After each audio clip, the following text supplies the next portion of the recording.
Hey, what's going on, everybody? Appreciate you tuning in. As you know, it's Sunday. Right before Sunday Night Football, we're back with another edition of Sunday Snap Counts podcast. Uh, Normally, I'm on here with Jory. She couldn't make it tonight, but she'll hopefully be back next week. Dylan is, actually going to be part of the show, whenever he's available. So, first time doing this with him.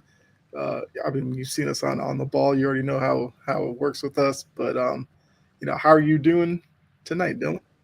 Pretty good, pretty good. I mean, Seattle doesn't play till Monday, of course. We play the Lions, but so today, Sunday is just watching football type of Sunday. Just seeing who plays, just watching whatever games are available. Was able to watch that Green Bay Minnesota game, really close game on a really good game. And then started watching I was watching the Kansas City Los Angeles one, which is obviously still pretty close now, tied 10-10 in the fourth quarter. So still really close in that one. So I mean, just to watch football Sunday, and then of course tomorrow I'm gonna get to watch Seattle play, which is really nice because living in Oklahoma, you don't get to watch Seattle play too much. So seeing them get to play in prime time on Monday tomorrow is really nice. So it's actually a very watchable game for me. Yeah, and with tomorrow another doubleheader. I know we talked about this on the ball because, like I said, I feel like it's a good place to start before we get into some of these games. Should the NFL just stick with the double Monday night game and probably do away with Thursday? Like I'm actually fine with the double Monday night games. I am too. I've been saying that for a while. I mean, I'm a pretty big advocate for it just being like, hey, if just like two Monday night games, get rid of Thursday, so like they just have the rest because injuries have been even really high this season. Like feels like I've just been noticing that like this player's on IR, this player's doing this player's doing that, and it's just like I'm not sure how much getting rid of the Thursday night would like delay some of that. You don't really know. But I just feel like, hey man, just get rid of it. Have two Monday night games, and it's just that just big rest period for them. Especially if you're going to be maybe increasing it to a longer season, like they've already been talking about again. I would like it better from that perspective. Maybe even from that, you could do three Monday night games. Like I get maybe like Monday night being on like kind of that weekday. You want it to be like games being played when people get after work. But like, man, do it 5-7, and like if you have to have one run at like 8-15, do that. And three Monday night games, I think teams would be really happy. You'd have some teams would have three teams. What 6 teams would have? Yeah, 6 teams would have extra days to rest. Plan for. Just be a lot nicer. All of them would get different recovery periods, and like I said earlier, you have a lot of more chances to play some different teams in these primetime slots that would like give more opportunities to fans for see some of these young players, like a CJ Stroud or even Trevor Lawrence or just some of these younger guys you would want to market. Just gives them bigger opportunities, especially on some primetime channels. Some of these younger guys you would want to market. Yeah, and first off, what's going on, Jory and Anthony? See you all in the chat. Uh, Jory did say that she likes both of them, and I'm not opposed to both either. But I just know how much fans and some players hate Thursday night. So I wonder if the double Monday night would probably appease them a little bit more. Anthony did say two primetime games you can't watch both. I mean, obviously you'd probably have to do like the early game, East Coast, maybe a late game, out west team to make it work. Then you might have some who complain about the late start time of the second game and having to work the next day. So there's no perfect way to do it, but it's something that they can definitely work around. Um, so I mean, it's interesting because, like I said, tomorrow we have another doubleheader for Monday Night Football. I think the one bad part as well is you don't get, I guess, the Manning cast whenever they do a doubleheader, which I think is a little weird because I feel like where they are, they could probably watch both games and comment on them. But yeah, so that might be a reason if you like the Manning cast that you wouldn't necessarily like the double Monday Night Football games because I do appreciate the Manning cast for what it is. Yeah, so I just want to touch on that really quickly. But so if you're new to the show, we normally kind of just sit here in that little window between like the coming down to the end of the 4 o'clock window and right before the Sunday night game to kind of reflect back on the early games from today. So those in the chat, like anything you observed, you put in the chat. bring it up and we can definitely talk about it. But I guess we'll start with this. What result from earlier today surprised you the most? Man, looking at some of the scores, let's start with the let's start with the Buccaneers Eagles. I feel like that was a game that even on the ball I picked the Eagles to win. That was like one of my picks. It was my lock this week, and then it ended up upsetting. Buccaneers lost a game last week that they did not look good at all, and we're the type of people that if Baker Mayfield's off, he's kind of off. And this week he kind of proved me wrong. He played really well this week. The Buccaneers played very strong throughout the whole game. The Eagles got a little bit of momentum in the third, thought they were going to pull away, and then the Buccaneers kind of locked it down and took the game away. Baker Mayfield had 347 yards, 2 touchdowns, looked really good. Mike Evans, who didn't have a really great game last week, ended up having 94 yards and a touchdown. Overall, the game looked good. The Eagles, who are a team who were probably arguably favorites outside of the 49ers, are kind of in trouble. Like Anthony said, they're in trouble. It's not looking too good for them. 2-2. Maybe they're kind of in a little bit of favor. Washington looks good, but I'm not sure. How far you can take with Washington. And the Cowboys don't look super great. So being at 2-2 and the Cowboys not being like 4-0 or 3-1 kind of looks really good for you right now. Overall, the Buccaneers are a team that has had the Eagles' numbers over the years. So kind of this result is maybe not too surprising as you'd maybe necessarily think. Tampa Bay was the underdog by a point, but overall, man, it's just a little upsetting from the Eagles' perspective. Kind of being that favorite and just can't get it over a team like the Buccaneers, who are looking really strong. I've been a favorite of them this whole entire season. Obviously, saying they're my team to win, their conference this year. I was in the South, even though the Falcons are looking pretty good themselves this year, having a good win over the Saints. I know we'll talk about later, but overall, I think the Bucs, are kind of just like kind of telling people like, "Hey, we're here." Eagles have a little bit to work with. Being 2-2 is not totally bad. Some of these teams are 0-3, 1-2. So being at 2-2, that's a pretty good record to go into next week. I'm not sure who they necessarily play next week. I'm gonna double check since I'm just literally right here. They play the Browns next week, so I'd favor the Eagles over the Browns. And it's a home game for the Eagles, so probably be a pretty good game for them. Yeah, I mean that was a game I feel like a lot of people were definitely looking at because of the Eagles' expectations. They've been up and down, and the Bucs. I get it. Like you said, you and I have been big on Baker Mayfield, but there's still a lot of people who doubt his ability, and I think some of that is valid because I don't know if he's as consistent as he would like to be. But since he's been in Tampa Bay, he's looked like a very good quarterback when he's on. Now, yes, he has his moments where when he's off, it's ugly, but you can tell the players play for him, and because of that, Tampa Bay looks like best team in that division right now. Even though the Falcons did get a good win against the Saints team today, where they didn't play their best, but they got the win. That's what matters. So yeah, I agree with you and Anthony. The Eagles are in trouble. I think Eagles fans are trying to figure out what it is exactly. They went out, got Saquon Barkley, yet the offense just doesn't look good, and the defense. You thought maybe they fixed some of the issues from last season, but the defense is still getting carved up by all these teams. And I'm going to say this: the Commanders are playing the best football in that division, and I think it's by a mile. Right now, yes. Yeah, I mean, at least offensively, they're fun to watch. There was a lot of questions about them defensively. They're playing pretty well today against the Cardinals, who are a team that offensively they won. And they can put up points. And the Commanders went in there, got pressure on Kyler Murray. They, kept them low scoring. So I don't know, man. That division, if Jaden Daniels keeps this up, Commanders might be that surprise team in the NFC, and that's with the Vikings and all these other teams. Nobody was picking the Commanders to be leading that division.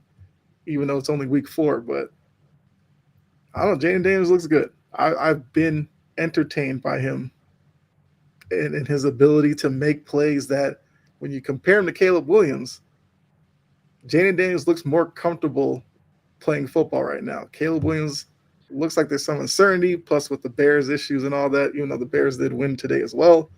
So we'll see.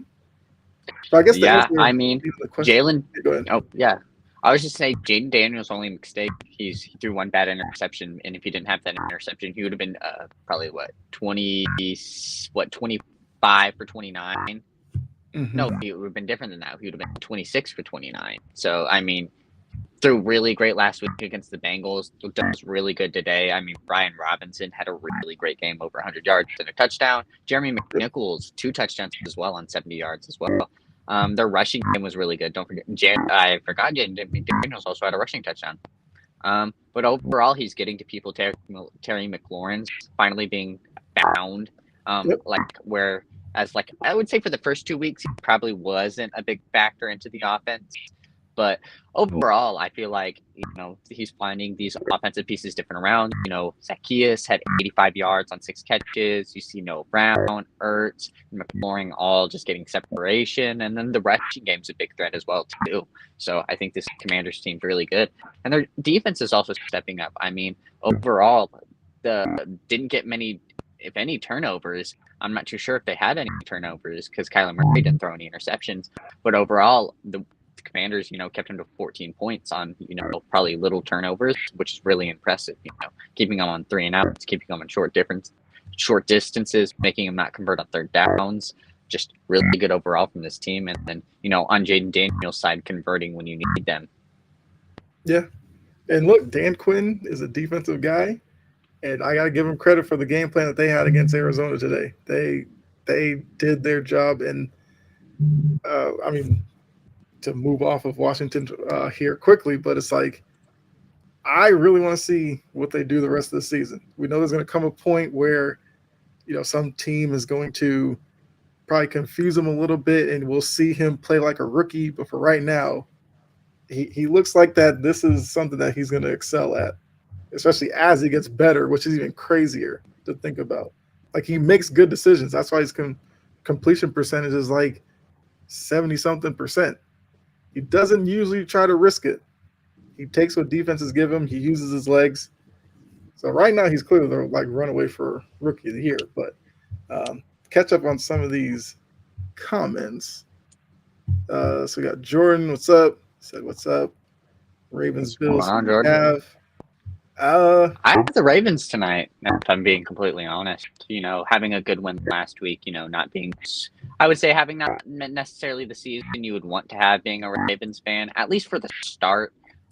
Getting a good win last week, carrying momentum, and then it's a home game for them, if I'm correct, right? Yep. Yeah, I feel like that's something good. The Bills being a strong team, might give them a little bit of step back. Not saying the Bills are a bad team at all, but might just be like a little kind of like, just rude awakening, kind of like a game that, maybe they might be underlooking the Ravens a little bit more, especially having a little bit more momentum. I mean, I picked them on the ball, saying the Ravens were going to, told you that on the ball, the Ravens were going to be my pick. And I have the Ravens. I think they're going to win this game. I'm not sure about how much. I like the 2.5 just because a field goal is an easy way to win by a game. But definitely it's going to be a close game, and I feel like the Ravens, maybe their defense is going to be the kind of that factor for them. Maybe giving Josh Allen a little bit of a different look, just because the Ravens kind of have had their defensive struggles, but always kind of been a good defensive team sometimes when they really need to be. So yeah, I just feel like I'll take the Ravens in this game. Yeah, and I have the Bills. I think it's going to be very close because I do think with it being in Baltimore, that does favor Baltimore. I just have worries about their secondary going up against the Bills' passing offense. That game's going to come down to, can the Ravens establish the run against the Bills team that's middle of the pack in terms of their rush defense versus the Bills' pass offense against the worst pass defense in the league. Whoever wins that battle wins this game. I'll just take the Bills. Anthony said, Washington said if they had the first pick, Daniels was the better quarterback anyways. I said the same thing. I thought looking at the two of them, I thought Jaden Daniels was going to be the better prospect. I'm not necessarily going to hate on Caleb Williams. I just think Jaden Daniels, from his time at Arizona State and then getting over to LSU, he just looked like a much better quarterback at LSU. I mean, people don't like it, and maybe in like old like draft philosophy, winning the Heisman didn't necessarily mean something. But in current football, look at the last recent Heisman winners. I know Caleb Williams won one, but like Jaden Daniels was the most recent Heisman winner. Caleb Williams kind of won in a year where it kind of looked a little iffy. Wasn't the best Heisman season that we've necessarily seen. Where Jaden Daniels did have a great one. And I just thought overall, he looked like the better quarterback. I mean, you look at some of these recent Heisman winners like Baker Mayfield, Joe Burrow, some of these guys who have been playing excellent football, kind of translated well to the NFL. I mean, at least maybe took them a little bit of time, but overall, been looking really well. And, kind of Jaden Daniels looked really well with LSU, kind of playing with a little bit better competition. Arizona State playing in that Pac-12, which is not bad necessarily, but SEC arguably would probably be the harder conference. He looked really well winning the Heisman in that conference, especially not being on a team like Alabama, Georgia, and not winning a national championship, kind of built his resume to look really well. And I thought Jaden Daniels was definitely the better quarterback going in the draft. Yeah. So Anthony, you got two people who are big Jaden Daniels fans here right now. And Anthony did correct me, which, look, I definitely appreciate it. 82.1% passing in his first 4 games. So that's pretty impressive. Jory said Dallas is unimpressive in a win. Yes, Dallas. That Cowboys-Giants game was not the most entertaining to watch, but the Cowboys did what they were supposed to do.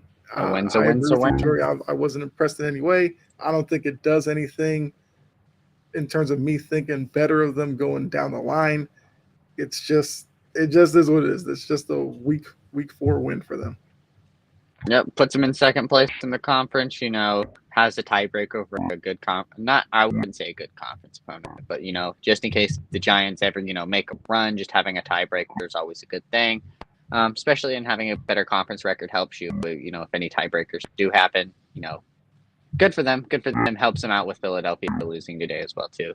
Washington's number 1.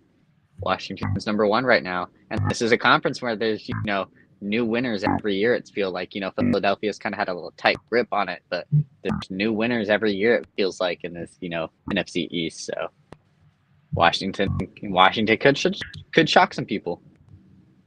Yeah, they can.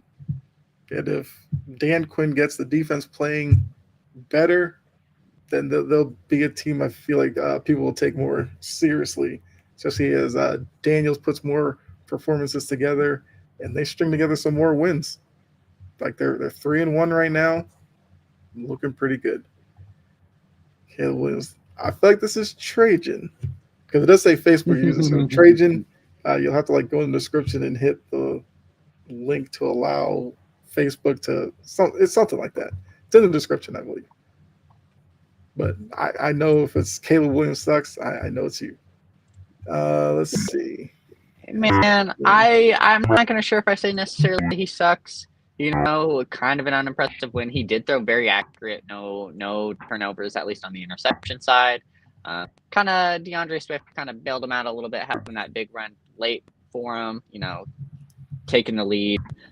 Overall, he didn't necessarily look great, but getting a good win against the Rams team, yes, that is very injured, but overall, a win's a win. Being 2-2, that's kind of good. The Packers losing today gives you a little bit of hope. Overall, not a great win, but it's still a win. No interceptions from Caleb Williams' side. Looked pretty accurate, so can't hate it. Yeah. Let's see. Go back here. All right. So Jordan asked, "What happened to Hendon Hooker? I thought he was out last year, but I haven't heard a look about him. He's backing up Jared Goff." Yep, that's kind of how it is. Yeah, until you get injured, that's just kind of the dealio. Yep. Jared Goff, the Lions haven't been necessarily too bad to where, or Jared Goff hasn't been necessarily too bad to the point where you think you need to change. So who knows? Let's see if Seattle's defense can crush, which I'm not saying that's going to happen. We have like 4 starters injured on our defense, so I'm not too sure how we're going to do. But, could be a possibility, but probably not. I feel like the Lions have, maybe just because the Lions have just not necessarily had the greatest, stigma around them, but overall, it's just I feel like people are hating on the Lions. Like, oh, is this their coaches last year, this, that. It's like, they're trying, man. It's like they've been good. You kind of give a little more leeway for some of these other teams, and it's like the Lions just haven't got it done yet. Anthony said Washington's future will depend on if Daniel stays healthy with all the running. That's always a fear you have with running quarterbacks. He seems like he's pretty smart with it and doesn't take big hits, but I do get the fear, especially in Washington. RG3 will always be on the mind of that franchise. So I'm sure they hammer it into Jayden Daniels' head. Be careful, get down, no need to play hero. But I agree. Yeah, especially with a team like Washington, maybe later in the season they might change their mindset on it, especially if they can make a good playoff push. But especially not necessarily knowing what their identity is going to be, especially later in the season right now. Staying healthy, don't want them to get hurt. It maybe the mindset changes when you're a better contender, but right now you want to keep him healthy. Last thing you want is him to struggle through injuries, and it's just kind of like the same situation you've been struggling with all along. Yeah. I guess the piggyback off of this comment with Jory saying Sirianni's on the hot seat. Is he on the hottest seat in the league right now?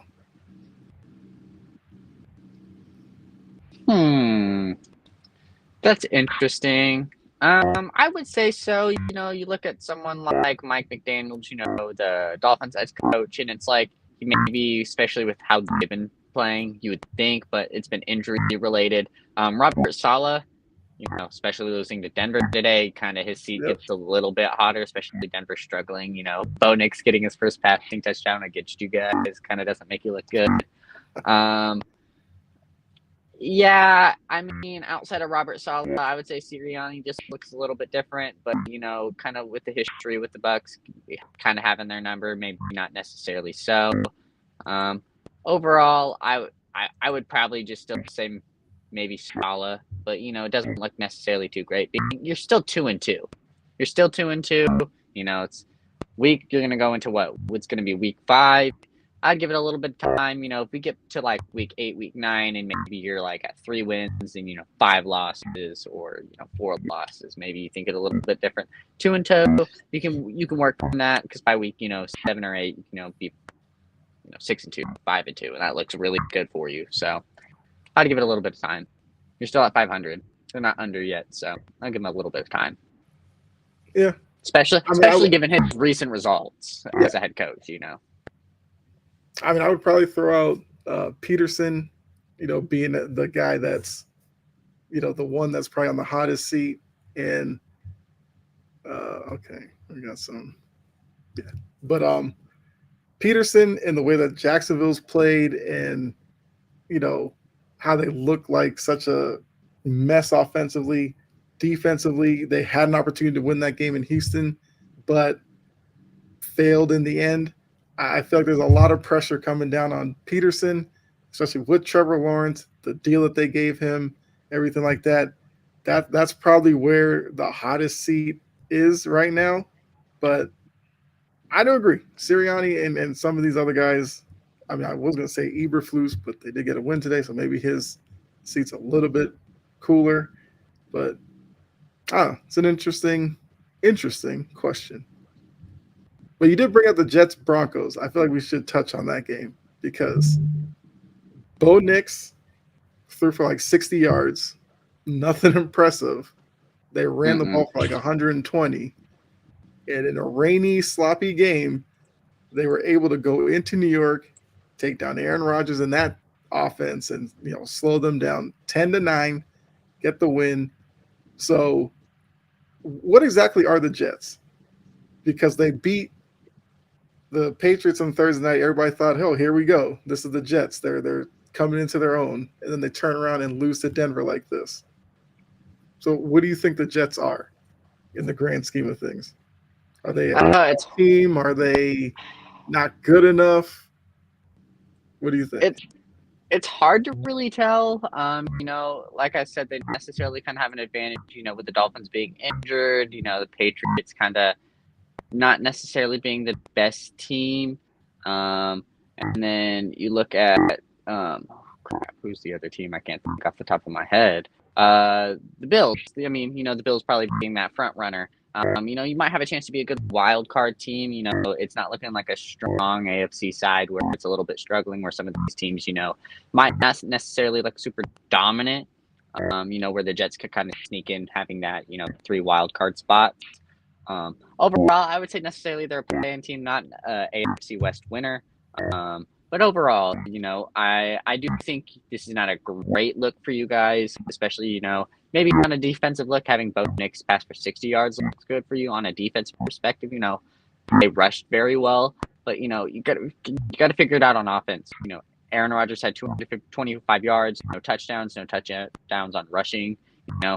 Field goals is kind of how you do it, and that's not what you need in this league. Doesn't look good. You a little bit over 50% passing completion, 5 sacks. Yep. Yeah, the O line is definitely an issue. They thought Tyron Smith and some of these what was they get, like Morgan Moses, I think, as well. They thought that was going to fix it. I mean, some of those dropbacks, especially late in the game, like Denver was blitzing him and Aaron Rodgers was just standing there, especially getting blitzed off his blind side, free runners coming in. And at 40 years old, you don't necessarily want him taking 5 sacks too often. I mean, a couple of those plays, he got up a little slow. Not saying he's injured or anything like that, but 40 years old, like his body's going to be beat up by the end of the season if this continues. So they definitely need to figure that out. And hopefully, well, not hopefully in terms of me as a Patriots fan, I would love to see the Jets season just completely tank. But, for Jets fans who thought, as Trajan said, that getting Rodgers was going to be enough for them, this is not the start that they signed up for, especially coming off of last year when he only played 4 plays. They were really anticipating this year that they were going to be the best team in that division, which they aren't because it's obviously the Bills right now. To be fair, though, I wouldn't say it's the necessarily worst start, especially given how you started last year. Aaron Rodgers getting injured in your first game of the season. Mm-hmm. I feel like, being at 2-2, like I said, you're still at 500. You can work with that. They could be 0-4, or you could, not have Aaron Rodgers for another season again. So I would take it. Take it with stride. Not a loss you would like to have, but it's not like, you got blown out by the Denver Broncos. You just had a bad offensive game. Your defense still played very decently. Mm-hmm. So Trajan brings up a point so we can touch on this game. Packers-Vikings. So Trajan says the Packers should have gone with Willis today. I mean, look, if you look at Jordan Love's numbers at the end of the game, yes, the 4 touchdown passes look great, but the 3 interceptions kind of negate that. And, his first game back after week 1, so maybe there's a little bit of rust there because a lot of the touchdown passes happened in the second half where it seemed like he got more comfortable. I still would give a lot of credit to the Vikings defense, which was one of the reasons why I thought that the Vikings would win the game, was because whatever, Flores is doing with that defense is completely working. Like they did give up a lot of points today, a little more than normal, but I think overall it was a great game plan from them. And I don't know if I would judge Jordan Love solely off of, the 3 interceptions because, like I said, the Vikings defense is really good. Let's see what he looks like next week as he will be going through a week of preparation, obviously as a starter once again. He's played on, what do you have, a knee injury, so he's probably feel more secure with it. I think he'll be fine. I think the Packers will be fine. But, looking at the 3 interceptions, I get where trade is coming from because Willis did look so good the previous 2 weeks. But Yeah. yeah. So What I'll say real quick from is it's like I'm not sure if the Vikings did take their foot off the D. I see a comment that necessarily said that. But he definitely seemed like in the second half because the Vikings were up by a lot more. Let's not necessarily forget that this game was a lot closer than necessarily what that first half would necessarily say because it was 28 to nothing at some point. So Packers came back. It felt like in the second half, Jordan Love kind of figured out a little bit, kind of knew what he was doing, getting a couple touchdowns to Tavius Wicks. I would definitely agree with what you said. Let's see how he looks next week. But overall, I wouldn't hold this game necessarily against him coming back from an injury, especially looking how the Vikings have looked to beat the 49ers, beat the Texans, being an undefeated team, still one of the only two undefeated teams in the NFC with Seattle playing on Monday. So we'll see if they could necessarily be the only undefeated team in the NFC. I wouldn't hold it against Jordan Love, especially with the game being as close. Yeah, the picks don't look good.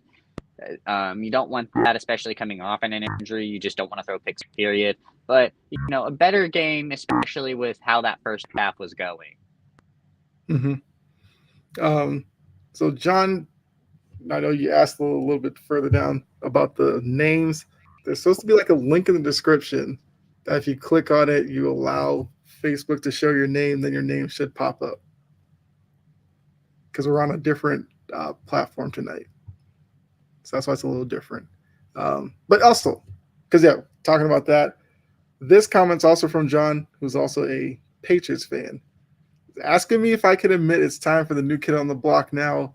Brissett struggled again today. I am a big Drake May guy. I will make that known. Agreed. I just understood where Mayo and Wolf and those guys wanted to ease him into it.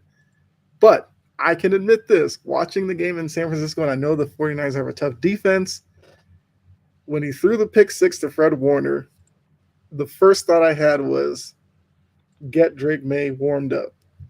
Now, it probably wouldn't be fair to just throw him into a game against the 49ers defense, but I've said from the beginning, I thought Drake May was going to play in October. We're coming up on October. So for me, the countdown has begun for Drake May to start. Yes, he'll probably struggle behind the offensive line. That's fine. But I feel like he will make plays that Jacoby Brissett just can't make. Like, look at the throw against the Jets. It was a fourth down. Pressure was coming up on him. Drake May made a subtle move in the pocket to free himself to throw to Pop Douglas. I don't know if Brissett can do that because Brissett's not quick of foot. So, yes, I can admit it. Throw Drake May out there. I'm still going to hold on to the London game against the Jags being his first game. But after today, I wouldn't be surprised if it was next week or in 2 weeks. I would say throw him in next week. You got a Miami team. You're not sure if Tua is going to be back yet. He won't be back. It's a very winnable game. Gives him a little bit of momentum before, you play Houston at home. It'll be back-to-back home starts for him. Gets him a little bit comfortable. I feel like that's the best way to do it. Get him back-to-back weeks at home, then get him on road to Wembley, where he'll be playing in London. He'll be a little bit more comfortable his first road test. Kind of not in a necessarily a negative environment because it'll be kind of a neutral site. You're not sure, like we've discussed before, Jacksonville's kind of, London's team. We've kind of joked about here and there, Jacksonville just leaving and hitting up shop and going to London. But it'd be a good test for him there. First road start being against Wembley after 2 home starts against a weakened Miami team and a Houston team, who kind of doesn't look as strong as we necessarily thought they would be this season. Yep. Rod, what's going on? I know you're a Patriots fan as well. Yes, the O-line is not good. It's bad enough that they're dealing with, I think, what David Andrews got hurt, who's probably the best on the O-line at the center spot. They have the injuries to Wallace, who I thought was coming on pretty well. But look, the season's going nowhere. You got to put May out there, just get him the reps, because I know he's getting more and more reps in practice. So clearly the team thinks he's close. I feel like it's time to rip the Band-Aid off at this point. and just cross your fingers and hope he doesn't get hurt. But yes, the O-line is the reason why I was on the path of waiting like mid-season or something. But I just feel like the team might like the jolt of seeing him running out there and starting over Brissett right now. Traden says Joe Flacco is still a dog. Yes. I picked the Bear. Well, they played who? The Colts played the Steelers. So I picked the Steelers going off of Anthony Richardson starting. The minute I heard Joe Flacco was going in because Richardson was hurt, I was like, there goes my pick, because watch Joe Flacco do what he did. Like, Joe Flacco, he makes plays. He makes plays that Anthony Richardson just doesn't right now. So depending on how many weeks Richardson is going to be out, Flacco will probably turn around that Colts team over the next couple of weeks. But yes. Agreed. Sorry. Yeah, man, Anthony Richardson didn't necessarily play bad. I mean, kind of Anthony Richardson stat line, 3 for 4, 71 pass yards, thrown for like average of like 20 yards a pass. Sounds about right. Having some rushing yards as well. I mean, yeah, Flacco's kind of that guy, give him time, kind of, if a team doesn't expect Joe Flacco to go in, they're not going to sure, because you're going to kind of have to game plan for him a little bit. Definitely a little bit different from Anthony Richardson. So, Flacco came in there, played really well, no interception, 16 for 26, 168 yards, 2 touchdowns. That's kind of one thing Anthony Richardson's been struggling on, finding Michael Pittman. Joe Flacco found him today very well, 6 catches, 113 yards. Josh Downs' first game back actually playing. 82 yards and a touchdown. Looked really good this game. It was a good win. As a Colts fan, you like this win. Even as a Steelers fan, it's not a loss you necessarily like. Justin Fields didn't play horrible. Had a good game, 2 rushing touchdowns and passing touchdowns. He obviously should be your starter. I mean, I'm a big Seahawks fan. I would love to see Russ start, but Justin Fields has earned the right to keep playing. He hasn't been playing bad. Just not necessarily a great game. He tried coming back at the end, and the Colts, found a way to, keep on the gas pedal and win overall. So. Yeah, I mean, Fields threw for over 300 yards. He didn't have an interception. Like, he's not turning the ball over necessarily with the picks, which I think. I agree with you. He did have with 2 fumbles. He only lost 1. 2 fumbles. Yes. So ball security, yes, that's an issue when he does take off or when he's standing in the pocket. But in terms of reading the defense, finding a guy and throwing it, he's not throwing it to the other team. I agree, even with the loss, because I think Russ is available next week. Probably, I would still start Justin Fields as well. I think until he has a game where he becomes turnover happy and just throws a bunch of picks and you're just like, we need a change, Russ can sit on the sideline. He may not like it, but that's kind of the way it is. Clearly, when they went to New York, Fields was their future. So, does that get him to New York? Trade him to New York. Trade him to Miami. That's how you feel. Yeah. I mean, Fields is obviously, kind of earned it right now. He's obviously playing better than what he did, kind of in his Chicago days. So I love Russell Wilson. I want to see Russell Wilson play. So that's kind of why maybe I'm an advocate for, trade him somewhere. Yeah. I mean, I appreciate Russ as well. When he first got to Pittsburgh, I thought it was going to be the spot for him, but it seems like it might be the spot for Fields. So I agree with you. He probably, I don't know if he'll just outright be like, trade me somewhere. But if you're Pittsburgh, you probably want to hedge your bets in case Fields does fall off. You can rely on Russ. But for Russ trying to reestablish his value around the league, he needs to play. So I don't know how many more weeks he's going to want to sit on the sidelines healthy. So that's probably something that's going to be interesting to watch later into the season. Did want to touch on the Chiefs. They are 4-0, another ugly win. I think this is going to be another Chargers opportunity against the Chiefs that they'll look back on and realize they wasted it. I feel like seems like every year there's a game, the Chargers play the Chiefs really well, but they find a way to lose because they don't make enough plays. Like, they got out to the 10-0 lead. It looked like, they were going to bully or physically just wear down Kansas City and get the win. Herbert started taking some hits. Mahomes made a great throw to Xavier Worthy, which I feel like is a connection we'll see a lot of this season. And the Chiefs just find a way to stay undefeated and go 4-0.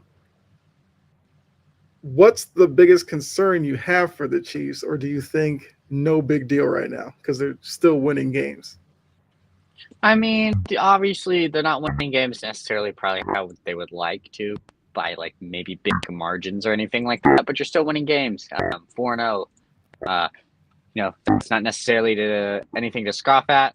I think you look overall, their rushing game still kind of is not necessarily what you want. Did have over 100 yards rushing. P. Ryan had a touchdown, but on 15 rushing yards, 5 carries.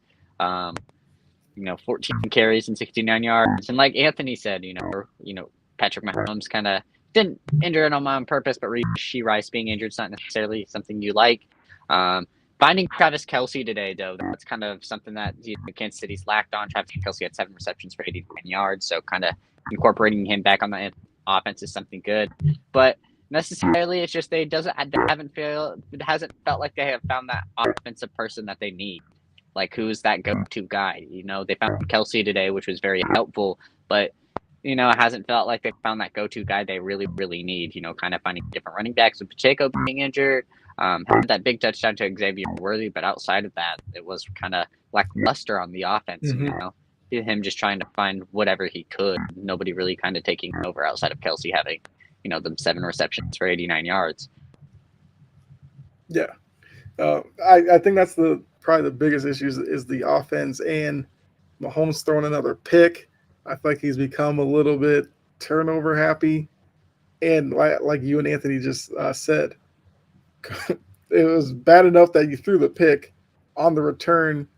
One, I don't know if Andy Reid wants Mahomes trying to make a tackle there, but he tries to lead with his shoulder, completely misses, and hits Rice directly on the knee. He limped off, had to be, I think, carted to the back. So that could be, if that's something that he's out for multiple weeks, that's going to be a double whammy for Kansas City. So, yeah, they're 4-0, but though the worries are there, I know a lot of people have been talking about Travis Kelce not looking like himself. And I'm trying to think who it was. It was some NFL analyst, might have been Todd McShay, who threw out there that when he looks at Kelce looks out of shape. And I think that's something that maybe he's trying to work himself into shape. And maybe once he does get there, he'll play a little better. Or defenses are just keying in on him because the weapons around him are still unproven, even though we know a little bit about Rice, but we don't know much about Worthy, even though we know he has blazing speed. Watson had a drop or two. So I think until they show that they are a threat on the outside besides Kelce, I feel like he's going to continue to struggle because defenses are going to make sure that he doesn't beat them. I feel like that's a smart way to go about playing against Kansas City. Force the other guys to make plays and not let Kelce beat you with 9 catches for 90-something yards. Make it tough on them. So, I don't know. We'll see. We will see. Let me see the chat here. I mean, yeah, Trajan brings up the Taylor Swift part of it. Yeah, that's all been wrapped up in people trying to figure out what's going on with Travis Kelce. Maybe that breakup song might help him. Right, hey, who knows? Maybe it will. What's a team we didn't touch on? Cincinnati. I think second week in a row, their offense looked good against Washington. The defense couldn't stop them, so they lose that one. But they beat Carolina. Yes, Carolina. But it was Andy Dalton who got them the win last week. Andy Dalton kind of went back to Andy Dalton this week. But looking at Cincinnati, we know they start slow. They're now 1-3. Can they do it, turn around from 0-3, and be a playoff team based off of what you've seen the past couple of weeks? Because the first couple of weeks, they look like a mess. It seems like they're starting to get it figured out right now. Man, they have a favorable schedule. They have games against Denver, Tennessee, games against teams like Las Vegas. Playing Cleveland might be favorable. The Giants. So they definitely have some winnable games. Where they could probably win. 5, 6 more games, and that puts them at what 7? That would have them at 7 wins. And you have to worry about some of these conference games, playing Cleveland Mhm. twice, playing Baltimore twice. And then also playing Pittsburgh twice, and if you can win the majority of those, that's probably, enough wins to get you to maybe even the conference. This isn't a strong conference this year. You have Pittsburgh, who is a little bit kind of interesting. We're not sure, what direction they're going to be with Justin Fields. So the conference is definitely not closed for you guys. You're not sure what you're going to get out of Baltimore neither. They have a tough game against the Bills tonight. With if they have another loss, that kind of strengthens Cincinnati. Being able to have a chance to even take the conference again. So I very much do like what I've been seeing from Cincinnati. Joe Burrow's been able to find Jamar Chase again, which has been really nice. Having that big touchdown early on in that game kind of helped them out. So I really do think Cincinnati's kind of be able to have a chance to have that turnaround that we think they might be able to do. Maybe not winning the conference; it's kind of hard. But overall, they do have a chance to at least be a good wild card team. But let's not forget, Baltimore isn't super crazy themselves neither. So they don't. It's not like Baltimore's at 3-1. It's just the Steelers are, and we're not 100% sure what we're going to get out of them yet. Right. And I, brought up the connection with Chase. Burrow went 22 for 31 for 232, 2 touchdowns and a pick. Chase had 3 catches for 85 yards and a touchdown. I think the touchdown was 63-yarder. So the big plays are there. And T. Higgins had 6 catches for 60 yards. And then, some of the other guys kind of filled in as well. I think the key might be the 141 rushing yards because their rushing attack struggled to get going early on in the season. If they can get that kind of production from whether it's Brown or Moss, not necessarily 141, but can they be in the 100 to 125 yard range a game with Burrow's ability in the passing game, then yeah, they can definitely catch up in that division. Like I said, outside of the Steelers, who's really playing well? Baltimore struggling. Cleveland's 2-2, but Cleveland doesn't look great offensively, and Cincinnati has had their struggles. So the next couple of weeks, if they can get some wins against some teams that they'll probably be favored against, the 0-3 start won't necessarily be that prominent anymore. If they win their next 2 games and go against the Giants and the Browns and they're 3-3, it's kind of a little bit different of a story. Yep. So I'm going on here to say I don't think Dallas makes the playoffs. Look at how they've been looking, and their schedule sounds crazy. I know, but they just don't look right. Stop at 141 against the Panthers. Yes, I made the statement about it was just the Panthers, but for Cincinnati, they need the running game to be somewhat of a threat. Like, it has to be part of the offense to keep it balanced. Because if they become one-dimensional, the Bengals have some O-line issues at times, so you don't want Burrow taking too many hits. I mean, like I said, they don't have to run for 141, but can they be like 100, 110? At least the threat of it, even like a 90 kind of average. I don't know. Yeah, that's kind of one thing that haven't really showed flashes of yet this season is being like at least a decent rushing team. And yes, I get it against the Panthers, but overall, like just them having kind of like a good rushing game just is a little bit of confidence there. Yeah. Let's see. Dallas lost 2 players for 4 weeks. I mean, Dallas had issues outside of the injuries even before it happened. I think they play the Steelers next week. So depending how they played that game, that's a good tester for them. If they go out there and play a good dominant game and beat the Steelers, maybe it might change my idea a little bit. But if they just go out there and just lose to the Steelers, even close or maybe even a blowout by the Steelers, then yeah, there would be a lot of struggles. You'd kind of have to worry a little bit there. Yeah. Absolutely. All right, so we got about 10 minutes to go. So, you guys in the comments continue to uh, flood the chat with any of your observations or, thoughts or questions about what happened today. Looking at it, looking at the games. Let's see. I think we touched on everyone. Trying to see if there's one we missed. Texans, Jaguars. Okay, we can look ahead. Oh no, Texans, Jaguars. No, Texans, Jaguars. no, Yeah, Texans. We touched on it like really quickly. So yeah, let's go ahead into that one. Both teams didn't look great. I think the bigger issue is kind of the Texans, because I've been one who thought they were going to win the division, not necessarily run away with it. They haven't consistently looked like the team the end of last season. For Jacksonville, I mean, they at least showed more of an effort today than they did against Buffalo. So that's a win in its own right. But they just don't look like a good football team right now. Trevor Lawrence, ETN in the running game, defensively they can't really stop much of anything at all right now. So I don't know how Jacksonville fixes this. But looking at Houston to start with, do you think they're for real at 3-1 based off of last season?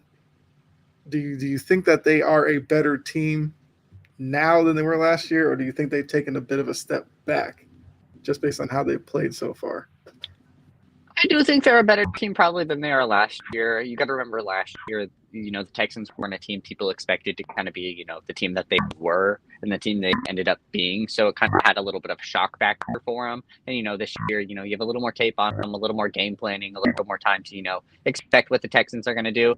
So teams are playing them a little bit harder, especially with these conference games. I feel like also being the Jaguars, they kind of wanted to try to prove themselves, try to get a win, especially against a conference opponent, to show that maybe they're not as bad as people think they are. Still ended up losing this game. You had some highlights. Tank Bigsby had a good game, had that big rush. Maybe that's a little bit something you go to on that offense. Brian Thomas had another reception touchdown, which is something you like to see as well too. So there's some key takeaways you can take from it. But overall with the Texans, you got to remember Joe Mixon's not playing, neither is Dameon Pierce, so you kind of have to go with a little bit of a different running back core than maybe necessarily you like Mixon, especially kind of being that big playmaker for you. And then Stroud's still finding people like Nico Collins. Diggs had a good rushing touchdown. Just still finding people all over around. So, yeah, it's a conference game. Maybe you'd like them to win by more, especially with how Jacksonville's been playing. But overall, it's a win. It was a good win for him. CJ Stroud didn't have any interceptions himself neither. So, I mean, kind of like how they played, maybe the Jaguars were playing a little bit harder than what maybe the Texans expected and kind of underestimated them a little bit. But overall, Texans still win, and it's a good conference win, especially with your top two running backs as well. Yeah. I mean, the fact that they've dusted off Cam Akers to hand the ball off to, it does speak to some issues they may have rushing the ball. I mean, Dameon Pierce, it seems like it's been years since that guy's been able to actually get on the field and do something. Mm-hmm. I think if he can come back with Mixon, it's an interesting 1-2 punch that they would have back there. CJ Stroud, I mean, numbers-wise, he had 3 for 345. He had 2 touchdowns. But, watching the game, there was a couple of offensive possessions where, they looked a little disorganized. But, I mean, once again, they're 3-1. I mean, there's not really too much you can pick at them for that because they're still winning. Jacksonville's now 0-4, one of the few remaining winless teams. Trevor Lawrence, 18 for 33 for 169. He did have 2 touchdowns with no interceptions, but those numbers aren't going to get it done if Jacksonville is going to turn their season around. So he's got to step his game up. I mean, I know because of other shows I've done and all that, there are a lot of Trevor Lawrence fans that like to talk about the pieces around them not stepping up. But you talked about Brian Thomas Jr. Looks like a find from the draft. He had 6 catches. Christian Kirk's kind of been under the microscope a lot this season. He had 7 catches. So clearly they're getting open. It's just something just isn't clicking with that team right now. And I know Jory said earlier that she thinks Doug Peterson is going to be the first coach to go. That's where Bill Belichick's coaching next year. Well, I mean, there's going to be a lot of people kind of trying to get Belichick. I mean, Jacksonville probably would love to have him. Every week, it's like Dallas is linked to him. Then it's You'd want to go to a team that will have control. Dallas won't do that. Yeah, I couldn't see him and Jerry Jones working together. Nah, that's not possible. Jacksonville, he'd go up to like the ownership and be like, "Hey, Mr. Khan, like, I've won the Super Bowl. Just let me run the team." He'd probably be like, "Okay." Yeah. Wouldn't say step back mainly because same team and added Diggs should be slightly better, but injuries tanked Joe Mixon, Damian Pierce. Yes, I agree. Agreed. I'm not gonna panic on them being 3-1 because they are a team that I think I did like predictions before the season. I actually have the Texans as an AFC title team. I don't have them winning the AFC title, but I have them actually getting there. So I do think they are a good team, and they do need to get some of these guys back before injuries ruin their season. Here's a question. Should we push the panic button for the Rams? Man, it's really hard to tell. They just have bad injuries. I mean, you don't like Stafford not playing necessarily the greatest, Without his two receivers overall, yeah, I get that not being a factor. But overall, this team kind of doesn't really have an identity. You don't know what to expect for him. Kyron Williams looked good today. That's something you really like. But overall, Stafford kind of didn't necessarily have a great game. Still missing Cooper Kupp. Puka Nacua, kind of throwing to people like Tutu Atwell, Demarcus Robinson to kind of being your main receivers isn't, great for any type of quarterback. So it's kind of hard to take that with stride. Maybe you might want to struggle on their defense a little bit. But overall,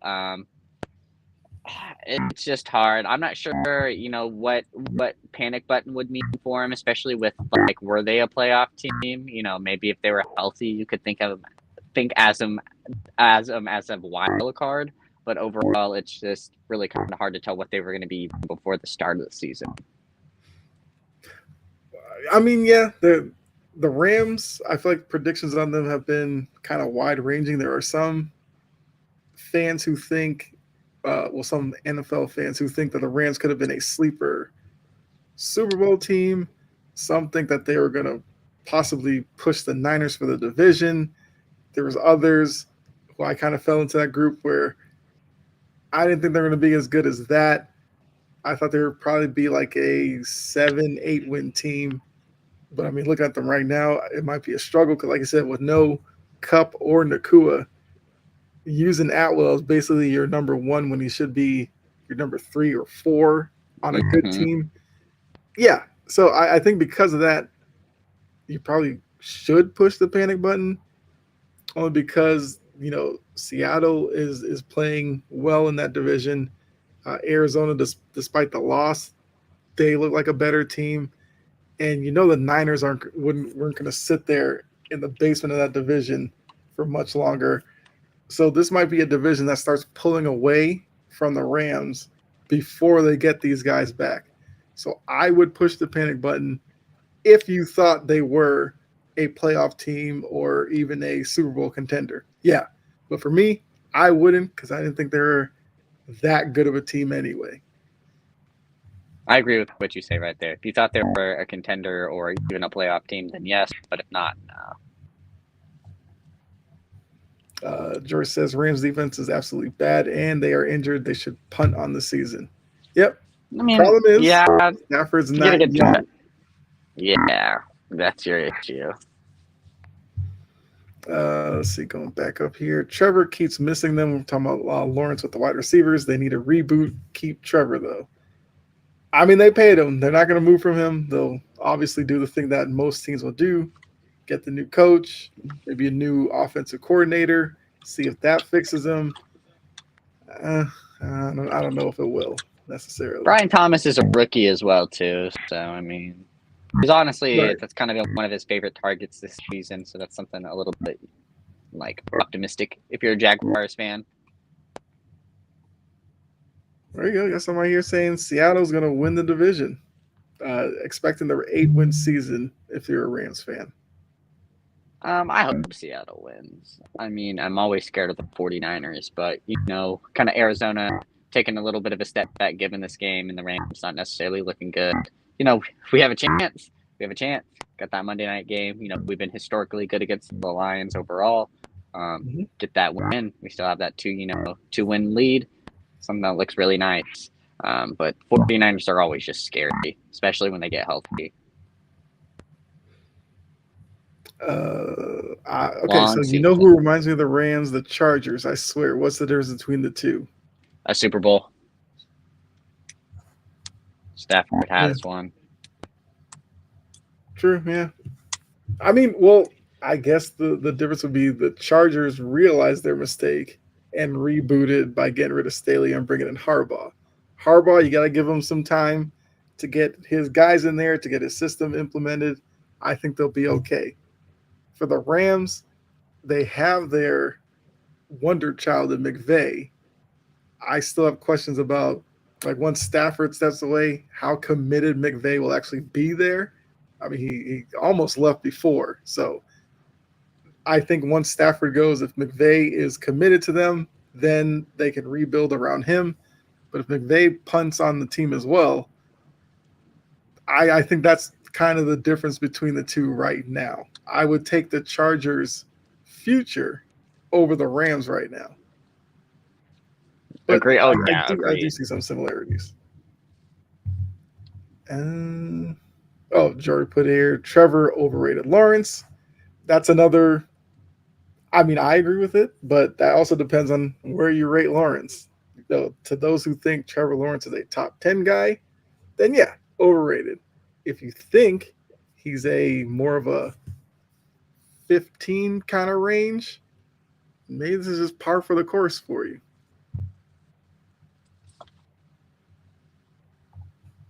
Okay. I mean, the hour went by kind of quickly there. So I guess we'll go ahead and get out of here because we normally don't want to be on as Sunday night starts because we know you guys want to go ahead and catch that game. Got the Ravens versus the Bills tonight. So once again, Dylan has the Ravens winning. I have the Bills winning. So we'll see how that game goes.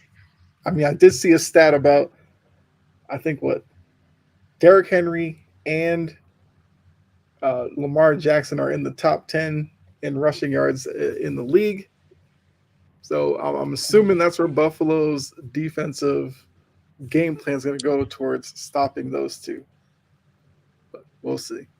I mean, really quick before we get out of here, you guys in the chat, who do you have winning tonight? Ravens or Bills before we get out of here? Jory said for her sanity, the Bills need to win. Jags also don't have a defense. They absolutely do not. And yes, for sanity, the Bills need to win. There we go. See, we got John says the Bills. Okay. Also, I know Pat was in here. What's going on, Pat? Pat Damon. So it looks like got Bills. So next week, if the Ravens do win, you can come in and gloat about that.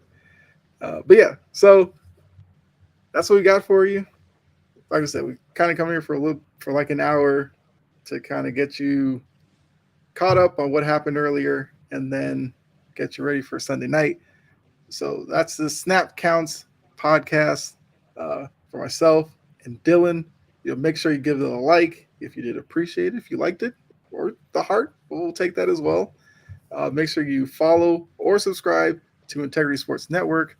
That way you can keep up with our shows and everything like that. And here you go right here. Jory says it. She will be on next week. So we will have the full crew next week for more interesting conversations based off of, at that point, it'll be week 5. Season's moving along a little too fast. We got to slow it down a little bit. And next week's the first London week. We actually have a London game next week. So that'll be interesting. Yeah, Jags, Jets. Yeah. I'm sure Aaron Rodgers is loving that, especially after the way today went. Yeah, I can only imagine how he was in the locker room after the game. But so yeah, Jory will be back next week. So make sure you all come back as well and join us on another edition. Snap counts. We're out of here. Go enjoy the game. It's Jets Vikings. I was wrong. Jets Vikings. Jets Vikings. Okay, that's interesting. I would like to see Sam Darnold against the Jets defense. That would be fun. So yeah, so for myself and Dylan, and I guess we'll say Jory, who was in the chat, enjoy the game. We'll see you next week. All right, we are out of here. Good night.